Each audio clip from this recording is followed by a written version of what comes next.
It's like family. So, Mr. Officer, as you see, Q is driving. I'm not driving anymore. I'm getting out the car. Mr. Officer, I'm not getting out the car. I'm getting out the car. We're here with Bob Horn and Erik Reichers. Samuel Knack, what's it, Canuck just walked in. They're explaining stuff about the Kemper profiler to me and about sensitivity when you're playing and how the feedback comes to where it aids or it affects the performance of the, how would you say it? It affects how they perform.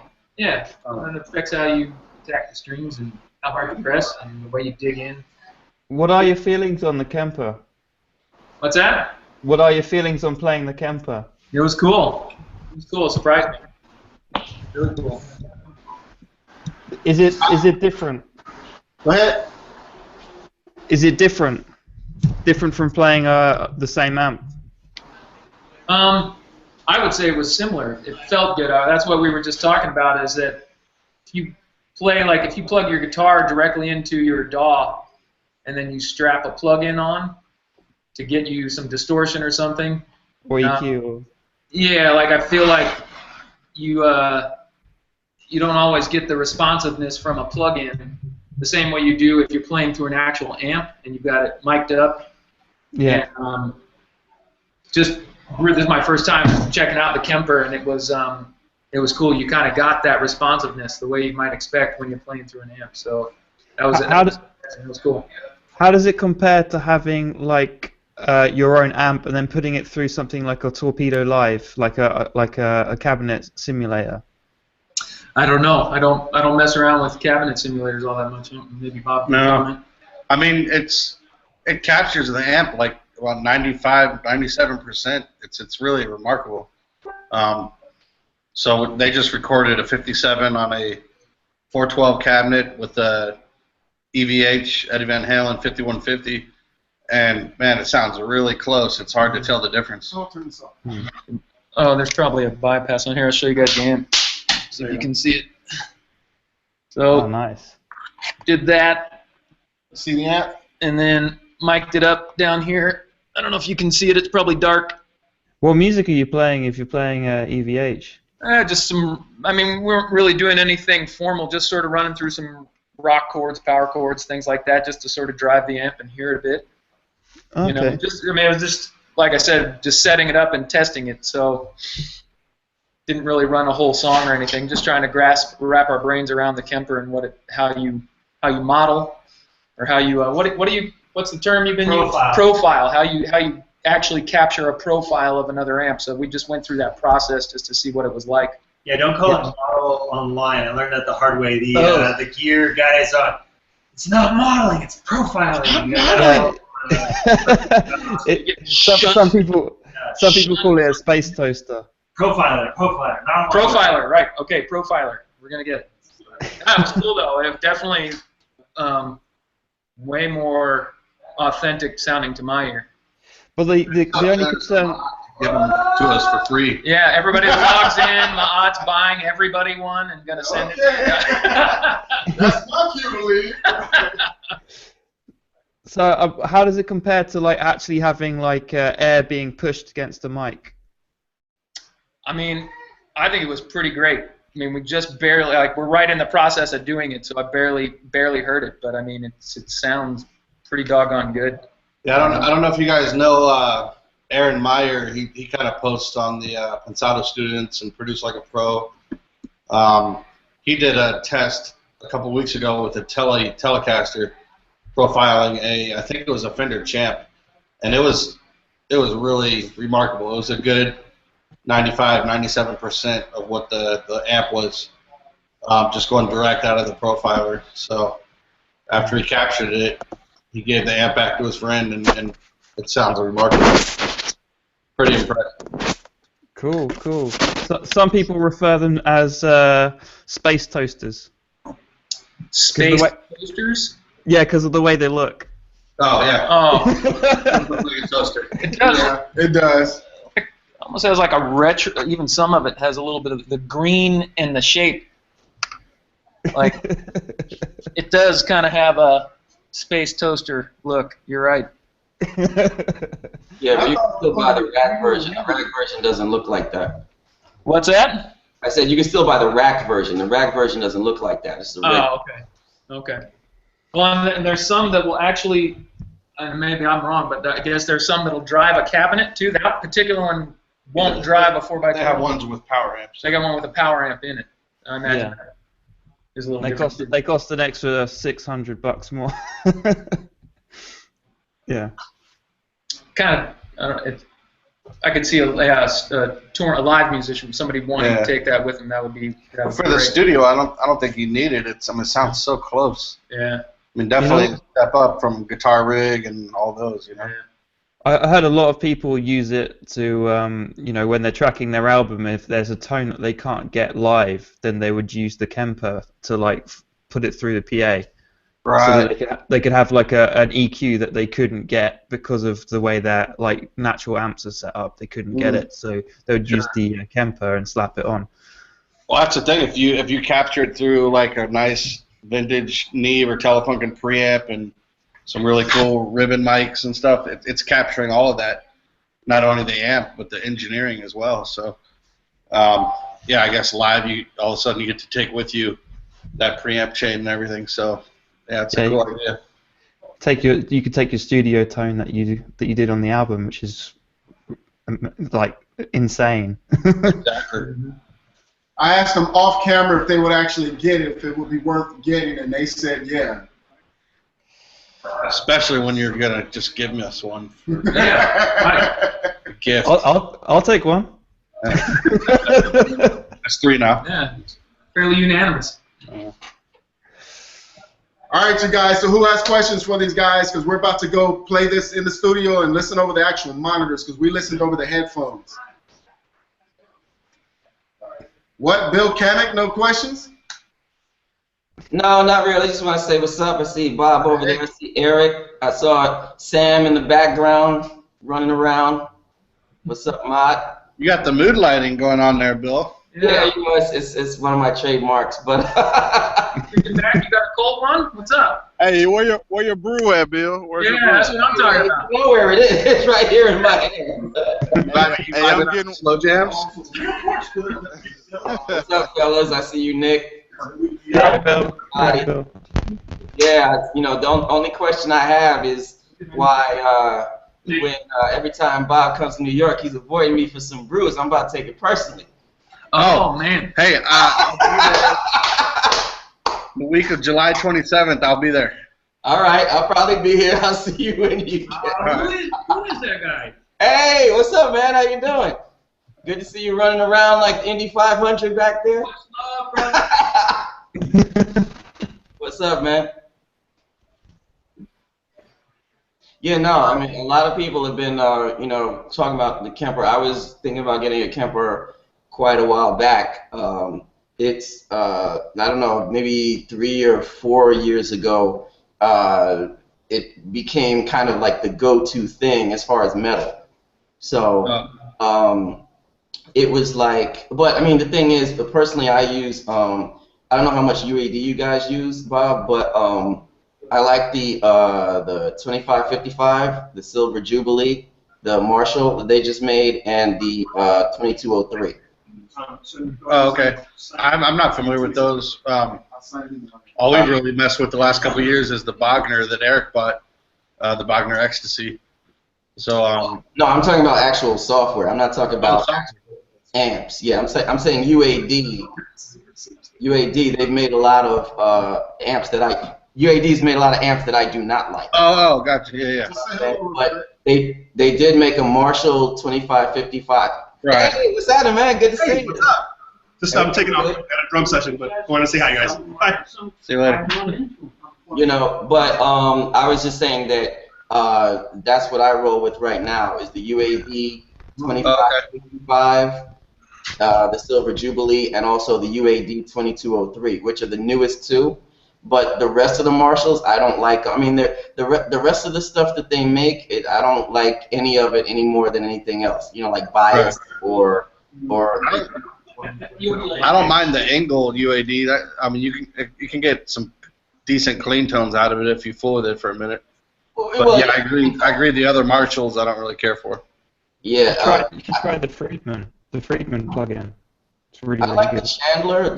Other than the two Marshalls I mentioned, I only like the Chandler. I mean, what I mean by like is that separate itself from Amplitude, S Gear. Separate itself. I just found like only those two so far, in my estimation, have even separated themselves. So I'm good with those two right now, those two Marshalls. But yeah, I mean, Kemper, as far as I'm concerned, for the longest has been just the go-to. Like a lot of people like Axe Effects, but I think Kemper's been above that for a long time. Yeah. Hold on real quick, guys. He's got to leave. Can I get a picture with all of us real quick? Yeah, sure. Come on in, Francisco. Picture opportunity. Of course. You guys are in it a little bit. Let me move out the way. So there you go. Oh.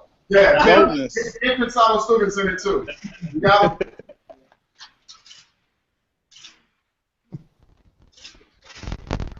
Here we go. All right. Okay, so what you guys saying? Everybody can stop posing now. There's somewhere like a pixel in that somewhere. Yeah, pixels in the corner like that. Nobody got up and mooned the camera, did they? Right.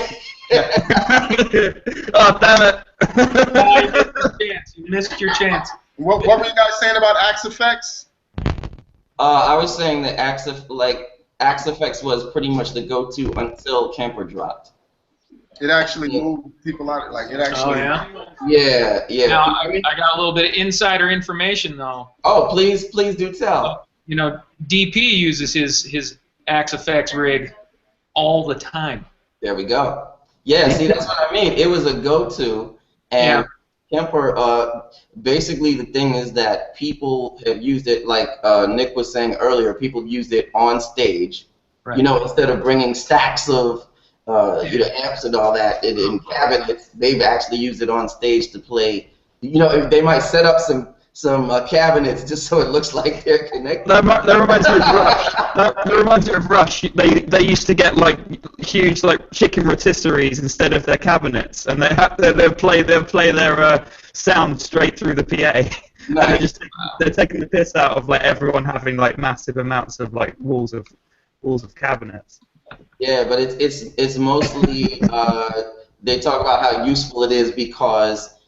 Basically, like, let's say you have a whole band that goes to England and they go into the same studio and they record something, and then they go back wherever they live in the world. If you want to do overdubs, you're pretty much finished, unless you can model the amps that you used at that studio and have whoever, wherever they are, play it back through the Kemper. Sure. Yeah. The Axe Effects 2 actually does amp modeling. I know, but I'm just saying that I feel like the Kemper has surpassed them at this point. Like they had the market share, they had all of it, but the Kemper took a lot of it. It's because it's become more of a studio go-to rather than an Axe. It's more of a studio tool because you can use it with your plugins and stuff like that. I mean, you could probably do a similar thing with the Axe Effects. The thing is they're both so similar. They're both so similar. They're very similar, yeah. I wouldn't know which one to prefer. I think the Axe Effects, because when I've watched Dave use it, because it's got a software GUI as well, to where and I don't know if the Kemper does. Maybe the Kemper does. It's my first experience with the Kemper, but the Axe Effects, he's got the unit in his rack, but then it's attached via I think it's a USB, and he can pull that up as a plug-in and manipulate whatever he wants right there on the screen. And never has to actually touch the unit itself. But he uses that during his mixing quite a bit when he's looking for different ways to manipulate things. And he doesn't even just use it for guitars; he'll use it for lots of different things. But very easy to use because of that software GUI. So I was thinking about the Axe Effects and the Kemper as I'm quite a particular guitar player, so I was just wondering, does the dynamics and the feel of the dynamics change So I haven't tried one. I've only tried it with like headphones on. I haven't tried it like with modeling my own amp or playing out for a loudspeaker. Well, So, I mean, just that's kind of the thing I was noticing right when we just now started plugging this in is that I did feel like it changes with your dynamics. Like it really gives you some feedback when you're listening, not feedback screeching through the speakers. Like, I keep trying to find a different word. I can't figure out the right word, but it gives you some information when you're playing where it doesn't just feel so flat. You know, you really do feel it when you're digging in, or how, you know, when you're really working on your articulation. It seems so like you mean it's like it's responsive. Responsive. There we go. I like that word. Yeah, Better yes. word. The processing time, like the processing, right? It's actually playing live, like directly, without any latency. Exactly. Yeah. There's no delay. Like, I didn't. Oh, no. I didn't. No, not at all. I didn't notice it. No, not like latency or anything like that. No, it was. Yeah, that's pretty good. That's pretty good. Yeah. I don't use it at this point, but my Pod XT. Hey, all right. Hey! It's the kidney bean. Got the bean right here. But my Pod XT does the same thing because it'll connect by USB. You can actually download profiles. I mean, obviously they're primitive because of how old this thing is, but you can download profiles off of the internet that people make for this. So that's what I'm saying is one of the benefits right now of Kemper over Axe Effects is so many people are making so many profiles and so many great amps, and you can get them online. You could even profile your Pod XT. Oh yeah, got to do that. Then you really got something. You're right in there. Yeah. Is that really a Pod XT or is that the Kemper? all right, we got to get in here and listen to this over the big speakers. Y'all got any questions other than the Kemper stuff for them real quick before we head out? Yeah, what do you guys do? I don't know you. What's his vocal compressor? Stop. I'm joking. He didn't ask that. I'm joking. He didn't ask that. What was your question? I don't know who these guys are. You didn't introduce me. I didn't know what they do. Oh, my bad. My bad. I know. I just threw you in a room with a group of people. Yeah, right? yeah. I just met him in the grocery store today. I don't even know. It's a random grocery store. This is Bob the Builder. Bob the Builder, right? Bob the Builder. Yeah. Go check it out. Cabinets, bookshelves, whatever you need, I'll build it. Playgrounds. I don't know how to do that anymore. Oh. So Bob Horn, Erik Reichers. Any other questions? Unless y'all already answered it, then I'll go back and watch the tape. Who are those guys? Who are they? But no, unless you already answered it, I'll go back and watch the tape. What's happening with the studio build? Oh, I'd say they're probably about a month and a half out from being finished. Nice. So they're in the middle of acoustic treatment and gonna have to coming up on a city inspection here, final inspection, and then it's just wrapping up some of the detailed work. And you added what? 6 rooms? 4. You added 4, so you're gonna have a total of 6. Yeah. That's a big studio. Yep. And they did a lot of work on the originals rooms, but ask them how much they did on this. How much they're doing on this one. Goose egg. Yeah, you gotta leave something just in case. It's like, we know this one works perfectly. Yeah, they did theirs, and it's like, that's enough. I'm done. Yeah, we just point to ours like, this is how you do it. Yep. Go do it. Yep. Nice. Deal. All right, you guys, we're going to head out. Thanks for chatting, fellas. Have a good event. All right. Thanks for the invite. Thank you.